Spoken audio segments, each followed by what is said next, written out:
आत्मीय भाइयों एवं बहनों, जन्म शताब्दी पुस्तक माला 16 प्रवचन पंडित श्री राम शर्मा आचार्य। विषय बोया काटा का अकाट सिद्धांत।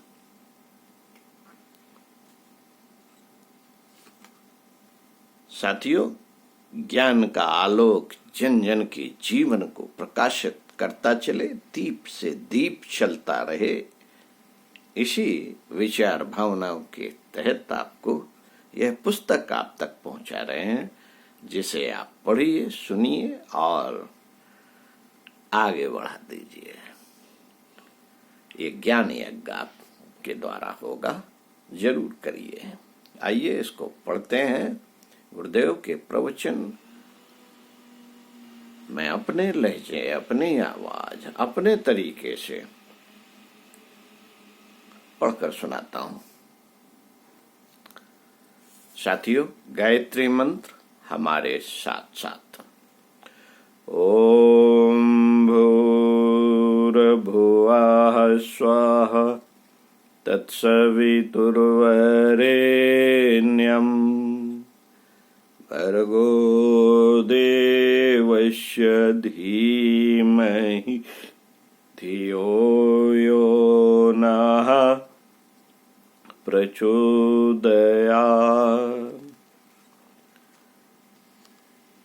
आप ये मानिए कि मैं नहीं बता रहा हूं, गुरुदेव आपको कहकर सुना रहे हैं। अपने प्रवचन गुरुदेव दे रहे हैं, मैं उन प्रवचनों को कॉपी कर रहा हूं।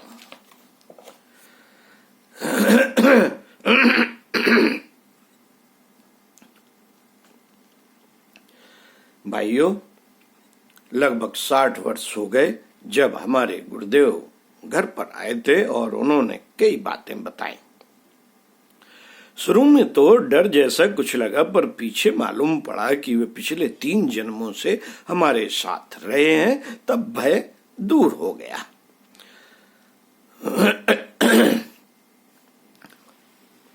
और बातचीत शुरू हो गई। उन्होंने कहा, अपनी पात्रता को विकसित करने के लिए तुम्हें 24 लक्ष्य के 24 साल तक 24 पुरुष चरण करने चाहिए।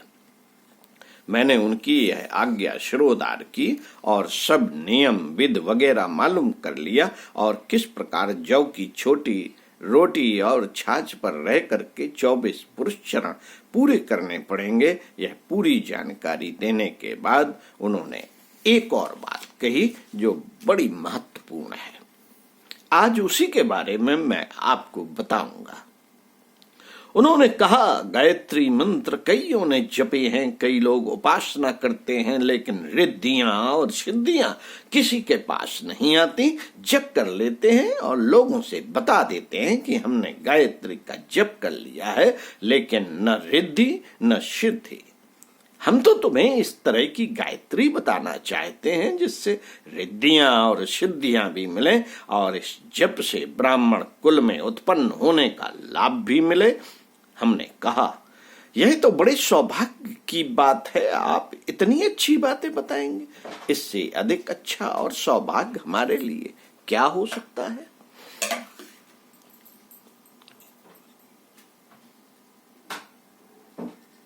तब उन्होंने गायत्री के 24 पुरुष चरणों की विधियां बताने के बाद में एक और नई बात बताई, बोना और काटना। उन्होंने कहा, तुम्हारे पास जो कुछ भी चीज है उसे भगवान के खेत में बोना शुरू करो, वह 100 गुना होकर फिर मिल जाएगा। रिद्धि और सिद्धि का तरीका यही है, वे फोकट में कहीं नहीं मिलती। दुनिया में ऐसा कोई नहीं जो रिद्धियां सिद्धियां बांट रहा हो या कुछ कहीं से मिल रहा हो। इस तरह का कोई नियम नहीं। बोने पर ही किसान काटता है, ठीक इसी तरीके से तुमको भी बोना और काटना पड़ेगा। कैसे? बताइए सब बातें। उन्होंने कहा, देखो, शरीर तुम्हारे पास है, शरीर माने श्रम और समय। उन्हें भगवान के खेत में बो। कौन सा भगवान? यह विराट भगवान जो चारों ओर समाज के रूप में विद्यमान है, इसके लिए तुम अपने श्रम, समय और शरीर को खर्च कर डालो, वह 100 गुना होकर तुमको मिल जाएगा। नंबर 1। नंबर 2, तुम्हारी बुद्धि तुम्हारे पास है। भगवान की दी हुई संपदाओं में अकल तुम्हारे पास है। इससे बजाय उस बात का चिंतन करने, अहंकार का चिंतन करने, वासनाओं का चिंतन करने, बेकार की बातों का चिंतन करने की अपेक्षा अपने चिंतन करने की जो सामर्थ्य है, उस सारी की सारी सामर्थ्य को भगवान के निमित्त लगा दो, उनकी खेती में बो। यह तुम्हारी बुद्धि 100 गुनी होकर तुमको मिल जाएगी। तीसरी चीज है भावनाएं। मनुष्य के 3 शरीर हैं, स्थूल, सूक्ष्म और कारण। इसमें से स्थूल शरीर से श्रम होता है, सूक्ष्म शरीर में बुद्धि होती है और कारण शरीर में भावनाएं होती हैं। भावनाएं भी तुम्हारे पास है। इन्हें अपने घरेलू आदमियों के साथ में खर्च कर डालने की बजाय भगवान का जो सारा खेत है, उद्यान है, उसमें बो। और ये भावनाएं तुम्हें 100 गुनी होकर मिलेंगी।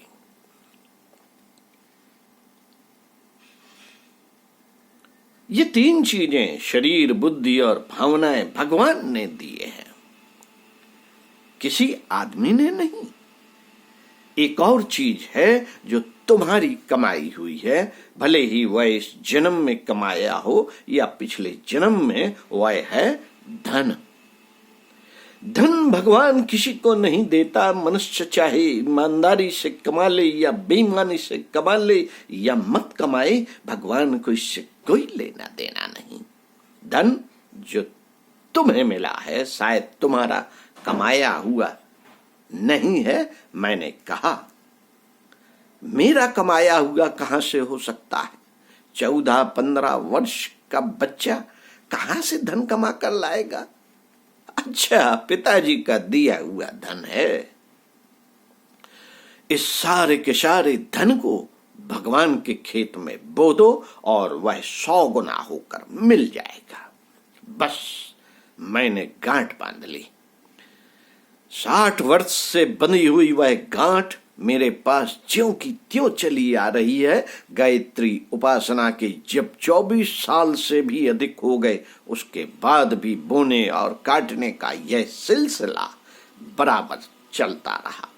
आप लोग भी अगर बोएं तो आप भी सिद्धियां पाएंगे, रिद्धियां पाएंगे, जैसे कि मैंने पाली। भगवान के नियम सबके लिए समान है। सूरज के लिए सब आदमी एक समान है। जो नियम हमारे ऊपर लागू हुए हैं, वही आपके ऊपर भी लागू हो सकते हैं। आप भी रिद्धि सिद्धियों से सराबोर हो सकते हैं।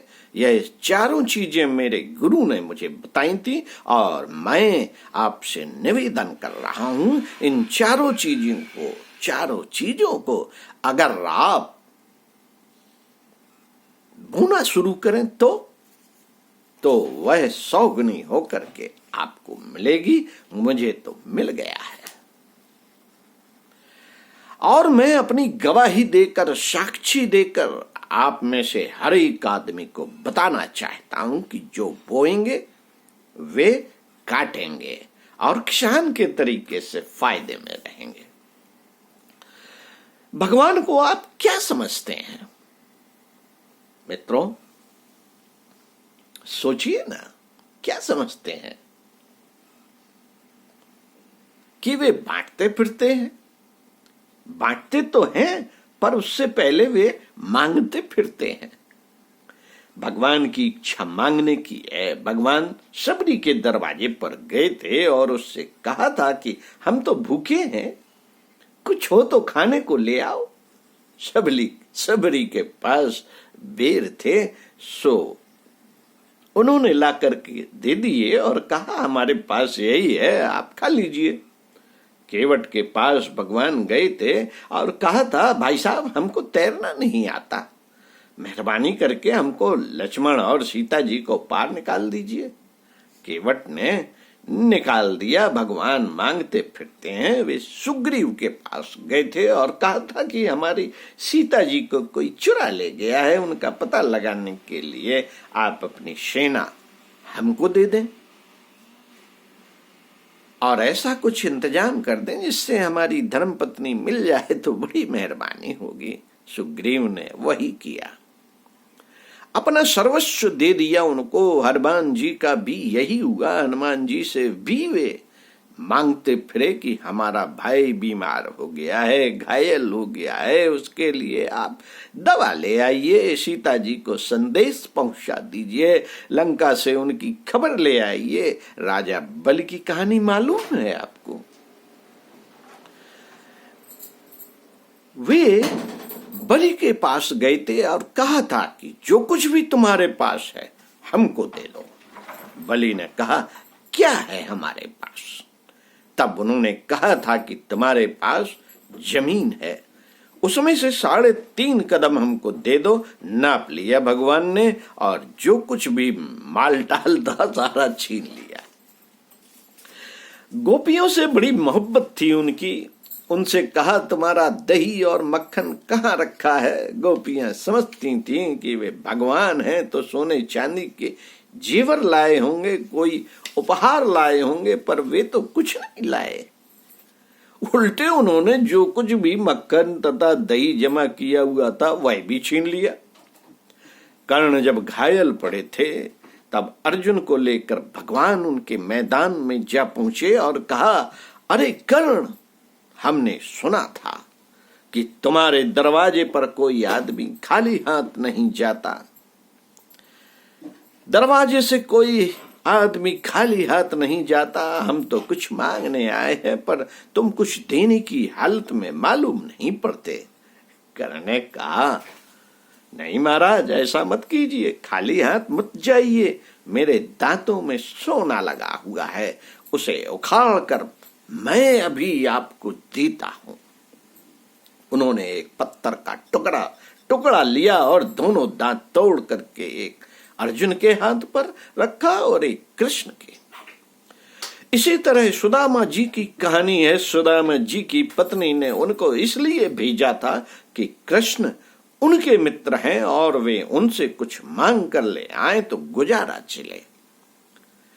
सुदामा जी गए तो इसी ख्याल से थे, लेकिन भगवान ने उनसे पूछा, कुछ लाए हो या केवल मांगने आए हो? हमारे दरवाजे पर मांगने वाले तो भिखारी आते हैं, पर तुम लाए क्या हो? पहले ये बताओ। देखा सुदामा जी ने बगल में चावल की पोटली दबी थी। उस पोटली में भगवान ने उनसे चावल की पोटली भगवान ने उनसे मांग ली और उस चावल को स्वयं खाया तथा अपने परिवार को खिलाया। जो कुछ भी सुदामा जी के पास था सब खाली कर दिया। बाद में उन्हें कुछ दिया होगा जरूर। गोपियों को भी दिया होगा, कर्ण को भी दिया होगा, बलि को भी दिया होगा, हनुमान, केवट, सुग्रीव सभी को दिया होगा, पर सबसे पहले उन्होंने लिया था। मित्रों, भगवान जब कभी आते हैं तब मांगते हुए आते हैं। भगवान के साक्षात्कार जब कभी आपको होंगे तब यही मानकर चलना कि वह आपसे मांगते हुए आएंगे। संत नामदेव के पास भगवान कुत्ता का रूप बनाकर गए थे और सूखी रोटी लेकर के भागे थे। तब नामदेव ने कहा था, घी और लेते जाइए। देने के लिए उन्होंने अपना कलीजा चौड़ा किया। मेरे गुरु ने मुझसे यही कहा था। उसी वक्त से मैंने यह बात गिरह बांध ली और लगातार जिंदगी के इन 60 वर्षों में देता ही चला आया हूं। जो कुछ भी संभव हुआ देने में कोई नुकसान नहीं। अगर अच्छी जगह बोया जाए तब लाभ ही लाभ है, लेकिन कहीं खराब जगह पर पत्थर पर बो दिया गया तब मुश्किल है। अच्छा खेत भगवान का खेत है, उसमें बोने से ज्यादा होकर मिलेगा। आपने देखा होगा कि बादल समुद्र से लेते हैं और वर्षा कर जाते हैं, पर क्या वे खाली रह जाते हैं? नहीं, समुद्रों ने दोबारा देता है। शरीर का चक्र भी इसी तरह का है। हाथ कमाता है और मुंह को देता है, और मुंह पेट में पहुंचा देता है और वह खून बन जाता है। हाथ खाली रहा क्या? नहीं, हाथ के पास फिर दोबारा मांस के रूप में, रक्त के रूप में, हड्डियों के रूप में, स्फूर्ति के रूप में वह ताकत आ जाती है जो उसने कमाई थी। दुनिया का ऐसा ही चक्र है। हम किसी को भी जो कुछ देते हैं वह घूम फिर कर हमारे पास फिर से आ जाता है। वृक्ष अपने फल फूल पत्ते सभी कुछ बांटता रहता है और भगवान उसको दोबारा देते रहते हैं। भेड़ अपनी ऊंट बांटती रहती है, काटने के थोड़े दिन बाद ही शरीर पर ज्यों की त्यों दोबारा ऊन आ जाती है। देना बहुत शानदार चीज है। इसी क्रम में आगे आपको पढ़कर सुनाएंगे इसी पुस्तक से परम पूज्य गुरुदेव के प्रवचन। ओम शांति।